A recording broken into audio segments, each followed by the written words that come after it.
A blessed day po sa ating lahat mga ka-truth seeker. Welcome to Unlearn Error, Spread the Truth. This program has two purposes: that we may unlearn Arminianism humanistic views and that we may spread unpopular but biblical apostolic doctrine.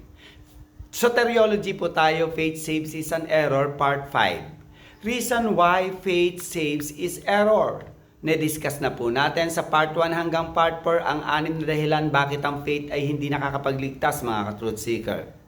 Continuation po tayo. Faith saves is error for number 7 reason. Ang saving faith ay free gift from God. Kahit na ang faith na pinagmamalaki natin, faith to believe in Christ is a gift from God. Ephesians 2:8. For by grace you have been saved through faith, and this is not your own doing. It is the gift of God. Ang tinutukoy rito na gift of God ay faith o saving faith. Dahil ang pinakamalapit na salita ay ang faith. Meaning ang faith ang tinutukoy rito na gift of God. Actually yung grace, yung salvation, yung faith, lahat naman yan ay gift of God. Ulitin ko po, na ang saving faith na mayroon ang mga regenerated ay free gift from God. Hindi ito mula sa atin, hindi ito nag-ugat sa atin, ito ay libreng bigay mismo ng Diyos sa atin. Hindi natin ito pinaghirapan o pinagtrabahuhan para magkaroon tayo ng saving faith. Walang mayroon tayo, mga kapatid. Ang saving faith ay hindi nababayaran, hindi nabibili ng good work, ng pagiging mabait natin, ng pagiging mabuting tao natin, nang wala tayong inaagrabyadong tao ng self-righteousness, obedience, faith, repentance, faithfulness, membership sa true church o pag-anib sa true religion. Hindi ito nabibili, nababayaran ng water baptism, sacrament, worship, altar call, sinner's prayer, prayer to Mary or to the saints. At hindi ito nababayaran ng godly service natin o anumang bagay. Ang tanging faith na mayroon tayo ay natural faith na umiiral sa lahat ng mga unregenerate. Ang pinag-usapan po natin ay yung saving faith na regalo ng Diyos. Hindi ito atin. Philippians 1:29, sabi diyan, for unto you it is given freely, graciously, in the behalf of Christ, not only to have faith, but also to suffer for His sake. Meaning, blessing sa atin, graciously, freely given sa atin ang saving faith, at hindi lang saving faith.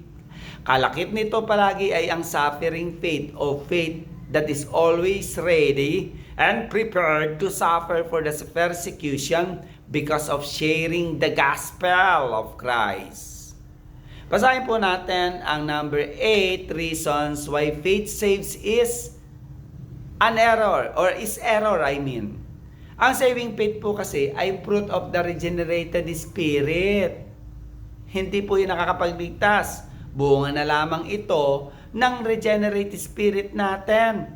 Paano po binigay ng Diyos sa atin ang saving faith? Ito ay binibigay ng Diyos sa espiritu natin. Sa pamamagitan ng regeneration. Mananahan ang Espiritu ng Diyos sa atin, Ezekiel 36:27.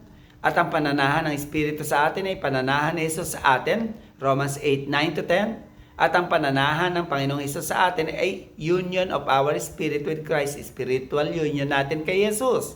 Na nakakamtan, napapasa atin, at sa union na ito kay Jesus, ay nakakamtan, napapasa atin ang eternal life o salvation. 1 John 5:12-13, hindi dahil sa faith.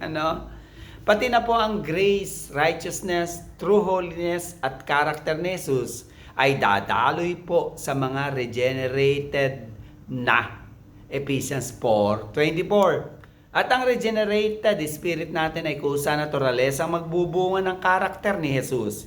Isa na nga rito na karakter ni Jesus ay ang faith na dumadaloy sa regenerated spirit natin, Galatians 5:22. Basahin po natin. And the fruit of the Spirit is love, joy, peace, long-suffering, kindness, goodness, and faith. Ang fruit ng Spirit. Meaning, ang bunga ng regenerated spirit natin ay saving faith. Hindi po ito tumutukoy sa fruit ng Holy Spirit ng Diyos. Ito po ay tumutukoy sa bunga ng ating regenerated spirit. Ang mga salitang walk with the Spirit of God, for you are led by the Spirit of God, ay tumutukoy sa mga regenerate na ang Spirit. Galatians 5:16, Galatians 5:18. At sa Galatians 5:19 to 21, ay ipinahayag ang prutas ng unregenerate spirit ng makasalanan. At in contrast, ay inihayag naman ni Pablo ang bunga naman ng regenerate spirit of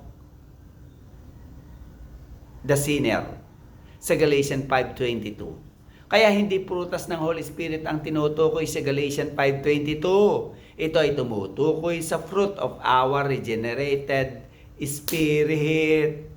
Relevance challenge po ng ating pinag-uusapan mga ka-truth seeker.